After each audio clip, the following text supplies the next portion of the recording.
네, 이번 주 한 주 동안 월가에서는 어떤 종목, 어떤 이슈들이 핫했을까요? 가장 핫한 종목을 한번 파헤쳐보는 시간입니다. 김장렬의 업사이드 시작합니다. 오늘은 스레드라는 SNS로 인기몰이를 하고 있는 메타 플랫폼스의 주가에 대해서 얘기를 한번 나눠보도록 하겠습니다. 유니스토리 자산운용 김장렬 투자전략본부장 나오셨습니다. 안녕하십니까? 네, 안녕하세요. 네, 안녕하십니까? 네. 본부장님 뭐 스레드 하십니까? 아유, 트위터도 해놓고도 잘 안 하는데. 아, 그래요? 네. 하도 뭐라 그래서 예. 지금 한번 봤어요. 그쵸, 재밌더라고요. 그쵸. 예. 하도 이슈여서 네. 저도 뭐 다 알고 있고 뭐 얘기는 많이 전해 듣고 있는데 제가 들은 얘기까지만 종합해 보면 네. 1억 명 정도 가입을 했다고 들었어요. 그 이후로는 사실 뭐 크게 숫자가 달라지지 않은 것 같아서 집계가 안 되고 있기는 한데 어쨌든 정말 빠른 속도고 이걸 만든 저커버그 CEO도 좀 놀랐다라는 얘기를 할 정도로 초기의 분위기가 굉장히 좋습니다. 이 초기에 네. 강했던 반응 어떻게 보십니까? 그 얘기 들어가기 전에 말씀드려볼게요. 네. 뭐 한 수십억 정도의 이제 유저들이 있어서 예. 어떤 회사가 이제 돈도 많고 수십억 달러 있고 그래갖고 네네. 기존의 유저 베이스를 확대하기 위해서 이제 소셜 네트워크를 했어요. 네. 새롭게. 그래서 경쟁사를 아주 짓누르려고. 네. 근데 원래 갖고 있는 기존의 제품도 있고 그래서 그거 인기하고 예. 규모가 있으니까 그걸 레버리지 사용하면 되지 않을까라고 해서 시작했어요. 예, 그렇죠. 그리고 뭐 엄청나게 뭐 몇천만 명 이렇게 올라오고 예. 어떤 그런 회사가 있으면 어떤 회사가 있었을까요? 다른 회사를 물어보시는 거죠? 글쎄요. 내가 기억을 잘 말고는 못하시고 모르겠는데. 또 수십억 달러 돈이 있고 유저도 있고 예. 기존 제품도 있어서 기존 예. 제품에 링크해가지고 그 파퓰러리티 인기도 있고 돈도 있고 하니까 스케일도 했는데 그렇게 해서 뭐 새로운 제품을 내놨어요. 예. 경쟁사가 리더가 있죠. 예, 그렇죠. 으깨버리려고 네. 늦게나마 그런 게 있습니다. 이게 지금 얘기가 아니고 예. 12년 전 어떤 케이스? 2011년도에 구글이 아, 구글 플러스라는 소셜 네트워크를 릴리스했습니다. 그런 게 있었어요? 구글 플러스? 처음 들었습니다. Gmail만 있으면 되는 거예요. 그래서 예. 그 당시 나왔을 때도 똑같이 그때 누가 1등이죠? 페이스북. 예. 페이스북 킬러라 해가지고 그랬구나. 페이스북에 얻기 위해서 구글도 크잖아요. 네, 검색의 그렇죠. 강제니까. 자기네도 하겠다 해서 구글 플러스 내놓은 거예요. 그래서 첫 해에 9천만 명이 가입했대요. 어허. 10몇 년 전이니까 9천만 명 첫 해면 그것도 작은 건 아닙니다. 근데 저도 잘 모르지만 그런 거 있었다는 거 기억나는데 얼리든지 뭐 슬금슬금 없어져 결국은 아무도 안 했어요. 그렇죠. 지금은 구글 플러스라는 단어를 저는 처음 들었을 정도로. 그렇죠. 예, 근데 지금 말씀하신 걸 들어보면 기사가 구글 플러스의 스토리와 그 스토리 지금하고 똑같아요. 예, 숫자도 되게 비슷하네요. 예. 그런데 그래서 용두사미가 될 수도 있는데 그럴 수도 다만 있다는 거죠. 예. 그렇죠. 근데 이제 이번에 이제는 그 마크 저커버그가 예. 메타에서 나온 스레드, 그러니까 저커버그가 갖고 있는 그거하고 네. 그런데 트위터, 테슬라 머스크 가져가잖아요. 머스크가 이제 트위터에 갖고 있지 않은 거 예. 차이점이 하나가 있다면 뭘까요? 글쎄요. 뭐가 있었을까요? 저는 뭐냐면은, 말씀하셨던 그 얘기에 힌트가 좀 있었던 것 같은 게 저는 개인적으로 이 인기를 네네. 인스타그램 계정 있으면 그냥 클릭만 하면 바로 가입이 되는 걸로 알고 있거든요. 거기에서 좀 있지 않을까? 맞습니다. 네. 인스타그램이에요. 예. 그러니까 인스타그램에는 엄청난 유저 베이스가 규모가 다른 거죠. 그렇죠. 인스타그램이 그건- 가장 크고 왓츠앱도 있고 예. 뭐 페이스북도 원래 있고 예, 그렇죠. 근데 전체적으로 뭐 통계만 다르다 합하면 한 30억 이상이 레귤러하게 주기적으로 자기네를 방문해주는 그 유저들, 그렇죠. 그쵸? 뭐 관중이라 해야 되나 관객이라 해야 되나 그 30억 이상 되는 사람들이 매주 이렇게 오는 그 유저 베이스가 어마무시하다는 거죠. 그럼요. 그거는 그걸 꽉 갖고 있는 상태에서 유저 베이스에서 들어온 거야. 예. 근데 구글은 유저 베이스라기보다는 검색이잖아요. 그 검색하고 다르거든요. 그렇죠. 검색하고 이 소셜 네트워크, 페이스북하고 인스타그램이라는 그 위계가 갖춰지는 상태에서의 하나 더 붙인 거란 말이에요. 네. 그러니까 여기에서의 그 기존에 갖고 있는 그 트위터가 한 2억 몇천만 명 갖고 있는데 예. 요거는 사실은 규모가 작은 거예요. 어, 그러니까 규모의 싸움에서 규모 유저 베이스에서 과거랑 다르다. 그렇군요. 그게 차이가 하나 있는 거고 예. 뭐 여러 가지 말을 합니다. 왜냐하면 트위터 대비했을 때 뭐가 부족하고 뭐가 부족하다 그러는데 초기에 부족한 기능은 나중에 애딩하면 되는 거고 그렇겠죠? 네. 근데 하다 이런 제품이 나오는 게 이제는 규모가 중요하다는 거고 유저 베이스 그다음에 또 하나 뭐냐면 항상 이런 거 나올 때는 경쟁사 리더가 뭔가 흔들릴 때 기회가 생기는 거예요. 트위터 흔들렸잖아요. 그 타이밍을 일부러 노린 건가요, 그러면? 그렇습니다. 그러니까 트위터는 이제 머스크가 인수하기 전부터도 흔들렸지 않습니까? 정치적인 예. 이슈, 디스인포메이션, 미스인포메이션 문제가 많고. 거의 이제 뭐 많이 뒤처지고 있었다라고 봐야겠죠. 예. 그래서 머스크가 이제 먹은 건데. 그래서 살려보겠다. 그렇죠. 예. 근데 뭐 확실하게 뭐 아직 안 나오는 상태에서 우리가 이제 준비했던 거란 말이에요. 네. 그러니까 타이밍이 구글이 급해가지고 구글 플러스를 베이스도 약한데 그러네요. 이렇게 내놓은 거하고는 인스타그램이라고 딱 갖춘 상태에서 베이스가 엄청 높은데 예. 경쟁사 리더가 흔들리거나 약한 모습을 보일 때 주로 왔기 때문에 예. 타이밍과 스케일 측면에서 이 스레드가 과거같이 용두사미로 끝날 가능성보다는 의미가 있을 수 있다. 이렇게 그러네요. 보는 거죠. 예. 큰 그림에서 말씀드리는 건 스레드의 잔챙이 뭐가 불편하고 이런 거는 별거 아니라는 거예요. 이 시대적 배경이 네. 경쟁사가 흔들리고 내가 규모가 더 크기 때문에 네. 이제 타이밍이다 이렇게 보시면 되고요. 그래서 저커버그가 지금 메타를 이사를 바꿨잖아요, 이름을. 그렇죠? 네네. 메타를 바꾸고 돈 많이 써먹고 하니까 메타도 안 좋았잖아요. 작년 그랬죠. 말까지. 네. 그리고 남들은 AI하고 연초부터 오픈 AI 가는데 AI를 활용할 것 같은데 잘 보이지는 않고 아바타 얘기만 하고. 그런데 자신은 이렇게 준비했던 거잖아요. 그래서 마크 저커버그가 이번에 한 말이 있어요. 한번 보여드릴게요. 어떤 얘기를 이게 했을까요? 뭐냐면 예. 10억 명의 사람들이 공개적인 대화를 할 수 있는 앱이 있어야 된다. 그러니까 좀 프리하게 뭐 어떤 그 퍼셉션 좀 덜하고. 근데 그런 것이 트위터가 할 기회가 있었는데, 네. 그렇죠? 아직까지 그거를 이루어지지 않고 있다. 그래서 뭐예요? 그게 우리가 하겠다. 이런 기회를 말이에요. 갖고 있는데도 살리지 못했기 때문에 그럼 내가 하겠다. 그렇죠. 예. 이 말에 모든 게 들어있다 봐요. 여기 10억 명의 사람들, 그러니까 엄청난 포텐셜 유저들이 들끓고 있는데 그걸 포용할 수 있는 장을 트위터가 있었는데도 불구하고 못했기 때문에 자기네는 우리의 그 베이스 가지고 들어오겠다. 그럼 어떤 차별화 포인트를 좀 둬서 그걸로 인해서 본인이 원하는 목표를 달성할 네. 수 있게 만들 텐데 차이점이 뭐 제가 느끼기에는 특별히 아직까지는 없었거든요. 어떤 부분이 있을까요? 뭐 차이점 한번 뜯어보는데 일단은 스레드는 이제 문자 그렇게 쓰는 거 네. 글자 수가 한 500자 정도라니까 저는 아, 원래 트위터 2배 정도 되네요. 네. 네. 원래 140자인데 280자가 되네요. 그 예. 2배 정도 되고 그 다음에 이제 영상 같은 것도 길이가 한 5분 정도니까 좀 길다 하네요. 뭐 그 정도, 뭐 그 정도죠. 그러니까 거의 비슷해요. 그러네요. 네. 그 이제 그 소프트웨어적으로 누가 얼마만큼 접속해서 하고 뭐 영상을 어떻게 관리하고 이런 문제가 이제 트위터가 부족하다고 보면은 예. 이제 분명히 경쟁이 되는 거죠. 지금 아까 말씀하신 것처럼 지난 7월 6일 날 론치 됐잖아요. 네네. 일주일이 지났네요. 예. 초반에 막 뭐 1,000만 명, 2,000만 명 하다가 나중에 곡선 이렇게 되니까 지금 1억 하고 나서 더 이상 얘기가 없는데 예. 트위터가 갖고 있는 게 2억 3천만, 4천만 이러잖아요. 예. 그러니까 이것도 무작정 3억, 4억 하지는 않겠지만 분명히 경쟁 1등이 3억인데 3억 안 되는데 그 3분의 1 정도면은 해볼만 한 거예요 초반에. 그렇죠. 예, 우리가 뭐 이거 바로 그냥 일주일 만에 3분의 1이면 해볼만 하죠. 우리 보시겠어요? 3분의 1 돌아가는 게 웃긴 게 삼성 다른 얘기지만 파운드리에서 TSMC가 55% 마켓시어고 예. 삼성전자가 3분의 1도 안 되거든요. 예. 근데 우리 2등이라 해서 막 우리는 응원하잖아요. 그쵸. 근데 실제 능력도 포텐셜이 있죠. 아, 그럼요. 예. 1위 업체가 삐끗하면, 그래서 맡는 것 같아요. 1위 업체 삐끗하면 2등한테 기회가 있다는데, 예. 이거는 바로 하자마자 지금 일주일 만에 1위하고 3분의 1 격차가 바로 들어온 거잖아요. 그러니까 이거는 트위터 머스크 입장에서는 네네. 가만히 냅둘 수 없어 짜증나는 거죠. 그렇죠. 그래서 신경 쓰이죠. 케이지 파이팅 하자고. 그걸로 결론날지 모르지만. 그래서 결론적으로는 크게 차이는 기능적은 없는데 네. 제목을 나타내는 게 컨셉이 중요해요, 메타가. 우리 거는 프렌들리하다. 네. 유저들이 그 제약이 별로 없이 프렌들리하게 해주겠다는 거고, 예. 영어로.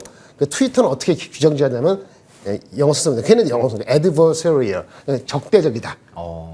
좀 그런 게 있죠, 트위터가. 그렇죠?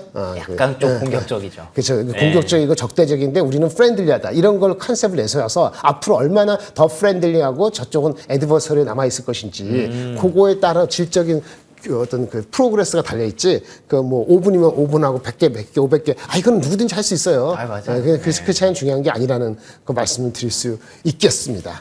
알겠습니다.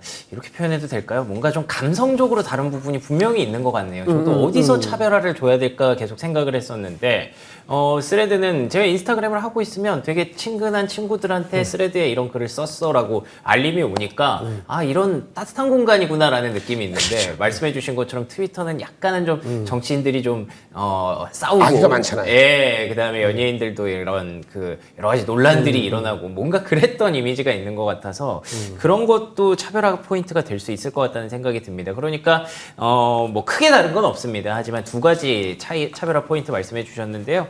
인스타그램을 원래 갖고 있는 메타 플랫폼이기 때문에 SNS를 운영해온 그런 노하우가 다르다라는 부분 얘기해 주셨고요. 방금 말씀드린 그런 프렌들리함 이런 것까지 차별화 포인트가 될 수 있을 것 같은데요. 이거는 뭐 저희가 보는 부분 그리고 그쪽에서 내부적으로 평가하는 부분들일 거고 혹시 뭐 다양한 얘기들이 좀 나왔을 것 같아요. 네네. 앞으로 어떻게 전망이 될 것이다. 좀 우리가 체크해 볼 만한 포인트들이 있었을까요? 뭐 일단 아까 말한 것처럼 경제사가 헤매는데 예. 경제사가 헤매더라도 우리가 갖고 있는 무게가 있어야 되는데 아, 그렇죠. 인스타그램 무게가 있잖아요. 네. 근데 중요한 건 뭐냐면 얘네들이 항상 처음은 안 하지만 경제사가 앞에 잘할 때 네. 카피야 아니면 따라가는 걸 잘해요. 그러니까 옛날에 인스타그램 나오고 나서 스냅챗인가가 짧은 거 그쵸. 날렸을 때 그런 거 없었잖아요 인스타그램. 네네. 그러니까 얘네들도 뭐였지 릴스. 스토리라는 걸 예, 추가했고 스토리 릴스. 예. 릴스 같은 경우는 이제 틱톡이 막 부상하니까 했잖아요. 그렇죠. 예, 그러니까 나름대로 이렇게 경쟁사의 성공을 딱 등에 업고 수요가 확실하구나. 빨리 카피캣, 패스트 팔로우도 하면서 이번에도 다른 규모하니까 이번에 기대가 간다고 보고요. 여러 사람이 코멘트를 했어요. 뭐 경제학자도 하시고 뭐 교수도 하시고 했는데 이 한국을 보면은 뭐 확실히 앞으로 이렇게 나아가는데 왔다 갔다 요철 같은 것도 있겠죠. 뭐 자기 마음대로 안 될 수도 있어요. 그렇겠죠. 예, 반발도 있고. 하지만은 이 초기에 생각보다 많은 가입자가 들어왔다는 거는 예. 그만큼 경쟁사에 잘못된 이제 부족한 점이 있다는 거가 이어지기 때문에 제가 봤을 때 이렇게 되면은 주가가 많이 올랐죠. 이게 180% 올랐는데 연초에 비했을 그렇죠. 때 메타 많이 이거 올랐습니다. 없이도 오르는 상태였단 말이에요. 그렇죠. 예. 최근에 이것도 10% 올랐습니다만 그러면서 주가가 뭐 법으로 좀 내려갈 때 어느 정도 지지를 해줄 수 있다 최소한. 예, 그래서 이 주식을 갖고 있는 사람 입장에서는 AI에 있어서 뭐 무슨 AI 오픈 AI만 한 게 아니고 네네. 우리는 또 다른 게 있다는 거를 보여준 거기 때문에 주가 측면에서는 긍정적이다라고 이제 말씀할 수 있다 이런 얘기를 했고요. 예. 그다음에 여러 가지 봤을 때 그 아직 검증되지 않은 게 사실은 없지 않아 있다 이렇게 얘기하는 사람도 있는 게 이게 지금 미국과 100여 개국을 리리즈했는데 한국은 리리즈 안 했나? 유럽은 아직 안 돼요. EU는. 그 유럽은 왜 안 돼요? 이유는 그 예전에 원래 그 미국가 그 구글도 그렇고 나나 그 무슨 네네. 프라이버시 개인 정보 보호 문제 때문에 강하군요. 이렇게 규제를 많이 하잖아요. 얘네도 그래갖고 그 개인정보 관련해서 3개월 전에 2개월 전에 12억 유로 벌금형을 받았어요. 메타 자체. 메타 회사 예. 자체. 그러니까 거기서 나온 이 회사의 제품에 대해서도 메타 스스로도 아주 철저히 준비를 해야 되는 거고 쉽지 않군요. 아까 편하게 우리가 이제 액세스할 수 있다 했는데 우리에 대한 정보를 요청하는 그 시트 같은 게 있는데요. 네네. 이게 엄청 많아요. 한번 처음에 들어갈 때. 다른 아이디어, 패스워드 이런 걸 안 하더라도 링크 같은 뭔가 필아웃 하는 게 많거든요. 그러한 그 요구 사항 같은 것이 EU가 보기에는 프라이버시 컨설하는 그런 태도를 봤을 때 택도 없다. 좀 준비를 하느냐고 지금 이번 아직 안 들어가서 EU 서비스까지 나와봐야지 글로벌리 정확한 평가가 되지 않느냐. 이런 의견도 조금은 남아있다. 이 정도 말씀드릴 수 있을 것 같아요. 네. 그거는 어떻게 보면은 이제 기회일 수도 있겠고요. 기회일 반대로 수도 있죠. 악재일 수도 있겠고요. 아직 시장이 열리지 않았으니까. 그러니까요. 근데 열리고 나서 안 되면 또 그러니까요. 그래서 귀추가 주목되는 것 같아요. 그리고 머스크의 그 트위터도 머스크가 인수해서 뭐 사장도 새로 갖다 놓고 왔는데 이제 파이팅 말고 네. 그 진짜 주목 파이팅 말고 진짜 무슨 변화가 있는지 좀 지켜봐야 되는데 일단은 1라운드에서는 머스크가 조금 좀 갑갑하게 됐어요.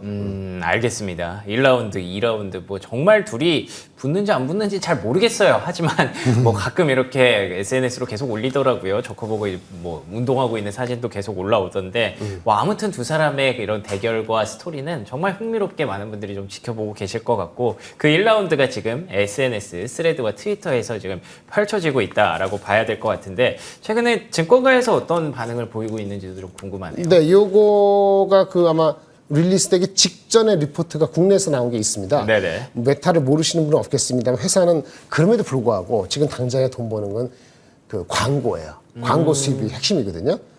플랫폼의 광고 매출인데 네. 실적이 뭐 실적이 나오는 거 봐야 되겠죠. 예. 그리고 사실은 최근에는 조금 안 좋은 뉴스가 있었죠. 애플의 프로비전 나오니까 네. 그거는 공간 컴퓨팅이라 해서 시장이 엄청 다른 고급이라고 해서 맞아요. 새로운 키워드가 그렇죠. 나왔었어요. 예. 근데 그것 때문에 우리 회사 주가가 영향을 나쁘게 받지는 않았습니다만 사실은 시장이 분리되기도 하고 예. 우리가 갖고 있는 메타가 갖고 있는 메타캐스트 포함해서 VR 시장은 뭐 더 이렇게 빨리 커지진 않고 이런 거니까 그 측면에서는 아씨 애플보다 못하는 거 아니야? 이런 거 아까 말한 것처럼 AI는 빨리빨리 뭐 도입 안 해? 이런 맞아요. 별 소식이 없다 보니까 까리까리 했는데 사실은 넘버로 밸류에이션 싸냐 안 싸냐는 것은 광고기 때문에 지금 주가가 우리 지금 미국의 그 탑 세븐 그 빅 세븐 네. 그 시가총액이 너무 올라가고 그 조종하는 거 리밸런싱이 오늘이요. 오늘 나스닥 밤에 100. 예. 나오거든요. 네네. 그러면 24일까지 그 조종으로 보통 맞추게끔 돼 있어요. 그러면 이제는 제 생각에는 오늘까지 미국자 많이 올랐는데 빅테크 약간의 조정의 빌미가 될 소지가 있어요. 그렇겠죠. 근데 그렇다 하더라도 아까 말한 것처럼 이런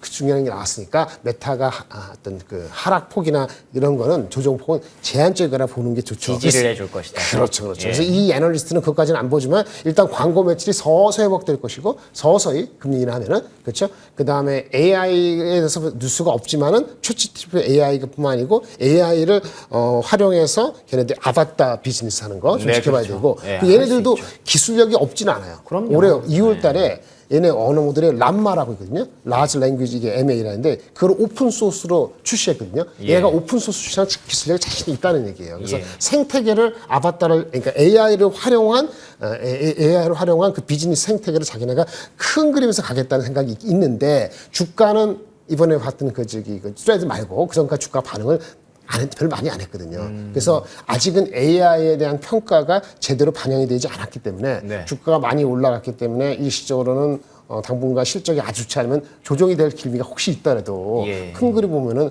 여전히 큰 이슈는 아니다. 이렇게 해석을 할 수 있는 것 같아요. 메타의 AI 기술력 재평가 시점. 그 다음에 아까 스레즈가 초기에 용두사미하지 않는다는 조건을 깔면은 일시적인 어떤 라든지 아니면 광고 마켓이 빨리 안 올라와서 밸류에이션이 빨리빨리 낮아지지 않는 이런 안달감은 시간이 지나면서 해결될 수 있다라고 보여져서 원래 제가 여기서 많이 나와서 말씀드린 게 뭐였어요? 제가 말씀드리니까 그 AI 장난이 아니다. 그래서 그쵸. 엔비디아 네. 550불 얘기했잖아요. 엔비디아 목표 주가 550불, 네. 그때 400불 안 되고 400불 왔다 갔다 해요. 지금 440불이잖아요. 예. 그 다음에 우리가 테슬라도 얘기했잖아요. 애플은 원래 좋은 거고 천천히 가는 거. 이거 하나 더 애딩하면 메타도 괜찮다. 오호. 이 3+1에 하나 끼워드리겠습니다.